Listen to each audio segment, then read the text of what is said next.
Hello friends, स्वागत है आपका हमारे चैनल पर। जा नई हर के हमें उड़न बाज हो, चालाकी तोहरो अब ना चली है। राजा नई हर के हमें उड़न बाज हो, चालाकी तोहरो अब ना चली है। पिया नई हर के हमें उड़न बाज हो, चालाकी राउर अब ना चली। सासु जे आई हैं आर्डर फरमाई है, सासु जे आई हैं आर्डर फरमाई है, ननदी जे आई हैं धमकी देवाई है।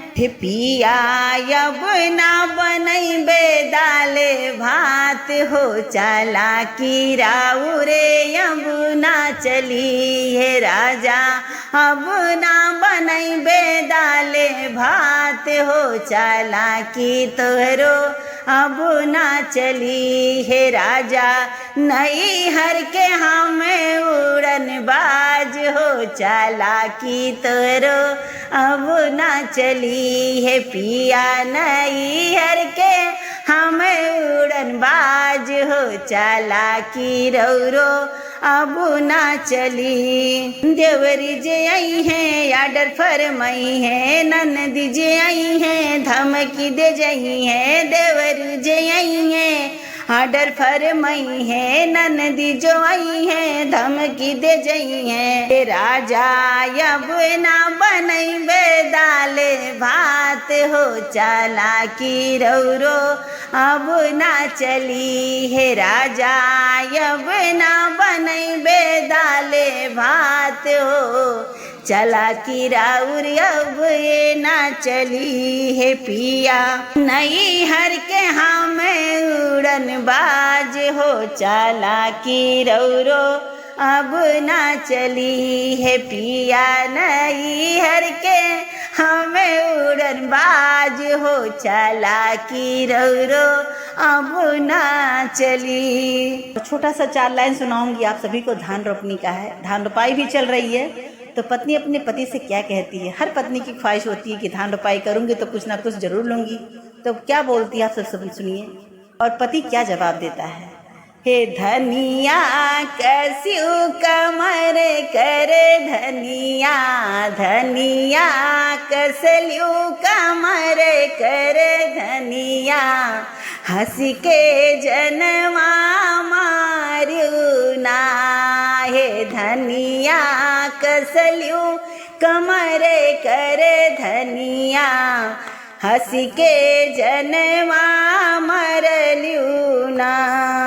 हमसे तू कहियो रानी बगिया में मिलबे, हमसे तू कहियो रनिया बगिया में मिलबे, बगिया में मिलबे, बगीचवा में मिलबे। ओ हमके बगिया भर मावलू ना, हे हमके बगिया भर मावलू ना। हे रनिया कसलियो कमर करे धनिया, धनिया कसलियो कमर करे धनिया, हंस के जनवा मारू ना। हे रानी मोरी कसलियो कमर करे धनिया, हमसे तू कहियो रानी कुवनों में मिलबे, कुवनों में मिलबे हो, कुवनों में मिलबे। हमसे तू कहियो रनिया कुवनों में मिलबे, कुवना पे हमें भर मावलू ना। हे कुवना पे हमें भर मावलू ना।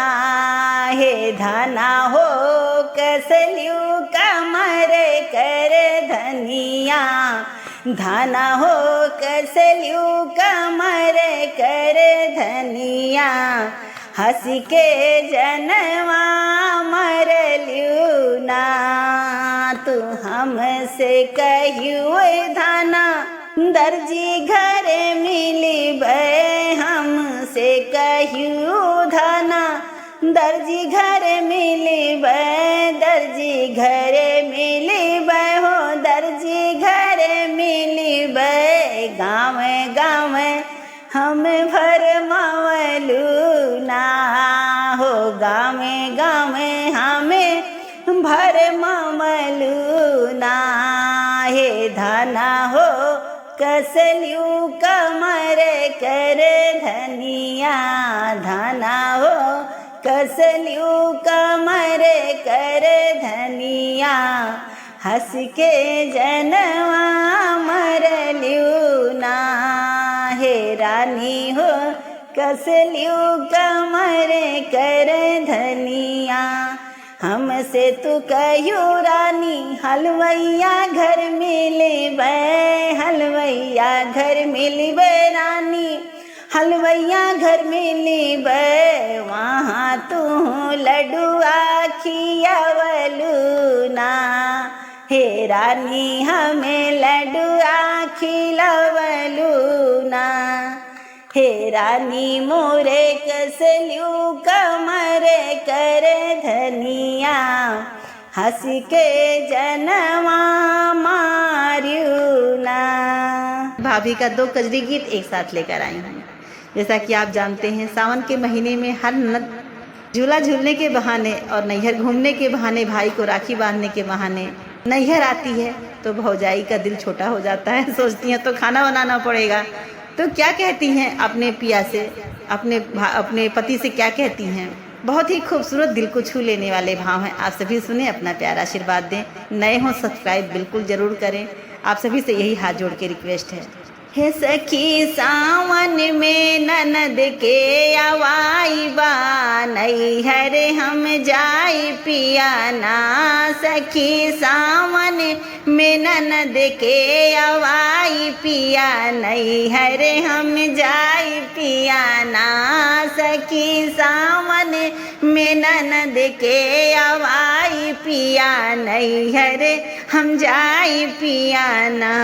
बगले बाबूजी के बैठे झगड़ा माई से लगावे, बगले बाबूजी के बैठे हो झगड़ा माई से लगावे, झगड़ा माई से लगावे, झगड़ा माई से लगावे। वो हमसे रोज रोज झगड़ा ना सहाई पिया, नैहर हम जाई पिया ना। हमसे रोज रोज झगड़ा ना सहाई पिया, नैहर हम जाई पिया ना। सखी सावन में ननद के अवाई पिया, नैहर हम जाई पिया ना। सखी सावन में ननद के अवाई पिया, नैहर हम जाई पिया ना। वो बगले भैया जी के बैठे झगड़ा भाभी से लगावे, बगले भैया जी के बैठे हो चुगली भाभी के लगावे, बगले भैया जी के बैठे चुगली भाभी के लगावे। वो हमसे रोज रोज झगड़ा ना सहाई पिया, नैहर हम जाई पिया ना। हमसे रोज रोज झगड़ा ना सहाई पिया, नैहर हम जाई पिया ना। सखी सावन में ननद के अवाई पिया, नैहर हम जाई पिया ना। सखी सावन में ननद के अवाई पिया, नैहर हम जाई पिया ना। हो बगले जेठ जी के बैठे झगड़ा जेठनी से लगावे, बगले जेठ जी के बैठे हो झगड़ा जेठनी से लगावे, बगले जेठ जी के बैठे झगड़ा जेठनी से लगावे। हो हमसे रोज रोज झगड़ा ना सहाई पिया, नैहर हम जाई पिया ना। हमसे रोज रोज झगड़ा ना सहाय पिया, नैहर हम जाई पिया ना। सखी सावन में ननद के आवाई पिया, नैहर हम जाई पिया ना। सखी सावन में ननद के आवाई पिया, नैहर हम जाई पिया ना। बगले देवर जी के बैठे चुगली देवरानी लगावे, बगले देवर जी के बैठे हो चुगली हमरो लगावे। बगले देवर जी के बैठे चुगली हमरो लगावे, हो हमसे रोज रोज झगड़ा ना सहाय पिया, नैहर हम जाई पिया ना। हमसे रोज रोज झगड़ा ना सहाय पिया, नैहर हम जाई पिया ना। सखी सावन में ननद के आवाई पिया, नैहर हम जाई पिया ना। सखी सावन में ननद के आवाई पिया, नैहर हम जाई पिया ना।